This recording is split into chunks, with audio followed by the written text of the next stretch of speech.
The world is busy counting the dead, and the country that exported this deadly virus is busy wiping evidence. First a cover-up, then a clean-up.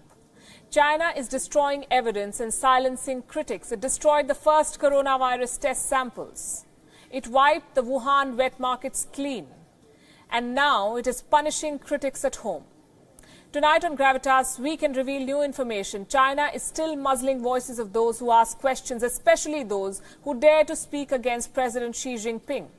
Our cover story tonight is a tale of three critics, three Chinese citizens who dared to speak out against the mighty Communist Party. They're now facing the wrath of the dragon.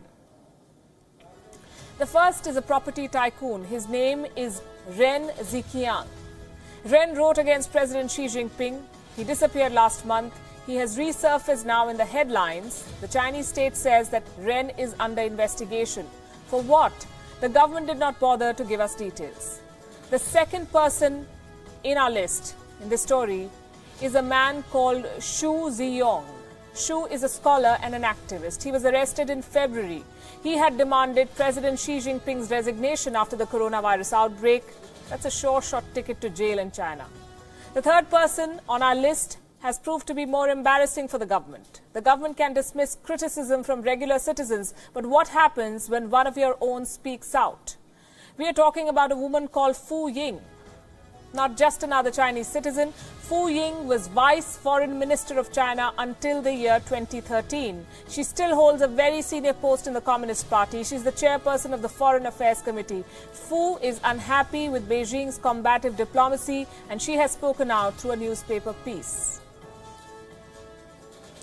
I'm going to repeat their names: Ren Zhiqiang, Xu Ziyong, and Fu Ying.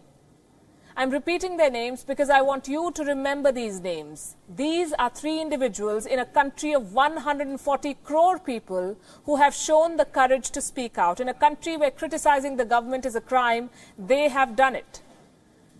Let me tell you their stories now. Ren Zhiqiang is a former real estate executive. He's a long-time member of the Communist Party. Ren enjoys a large following on the Chinese social media. After the coronavirus outbreak, he wrote an essay that went viral. A copy of that essay is now on your screen. The piece is a scathing criticism of the Chinese president. It calls Xi Jinping, quote-unquote, a power-hungry clown.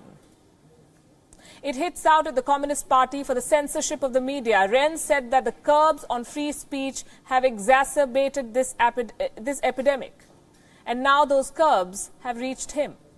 He is being punished for speaking his mind. Ren disappeared last month. Now China says he's under investigation. He's accused of, quote-unquote, serious violations of discipline and law. What specifically did he violate? Well, they won't say that, so let me do the honors. He violated the unspoken rule in China. You cannot criticize Xi Jinping. He did that. China has always been harsh with critics. But this level of brazenness, when the whole world is watching it, only shows how nervous China is about this criticism, both at home and abroad. Take the case of Xu Ziyong. This is the second man on our list. After Wuhan was locked down, Xu began asking questions. He's a prominent activist. He pointed out lapses and he demanded Xi Jinping's resignation. He also wrote an essay. And we have accessed an English copy of this essay. It says, and I'm quoting, Mr. Xi Jinping, now I'm calling on you to step down. You're not a capable political leader. He said that. You're not a capable political leader to the president of China. You can well imagine what followed. He was promptly detained and has been missing since. There are no reports, none that we and our sources have been able to access, that confirm this man's whereabouts. And this, I can tell you, is the pattern for the critics at home. They're quashed. What about those outside China? Well, to take care of them, China has unleashed diplomats. They're trying to control the narrative. They spread misinformation. They send aid and buy silence. They push conspiracy theories and create confusion. This aggressive campaign has created divisions within the Communist Party. And this brings us to the third critic on the list. The woman on your screen, Fu Ying, the former Vice Foreign Minister of China. Writing for the state mouthpiece People's Daily, she said, and I'm quoting, "Words need to be supported by high-quality content. We must put forth a true three-dimensional and comprehensive picture of China to the international society."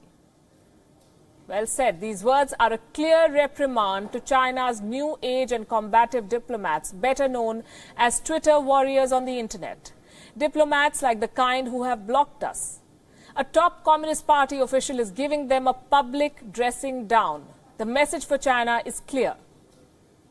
It can silence millions, but will still be exposed by a few.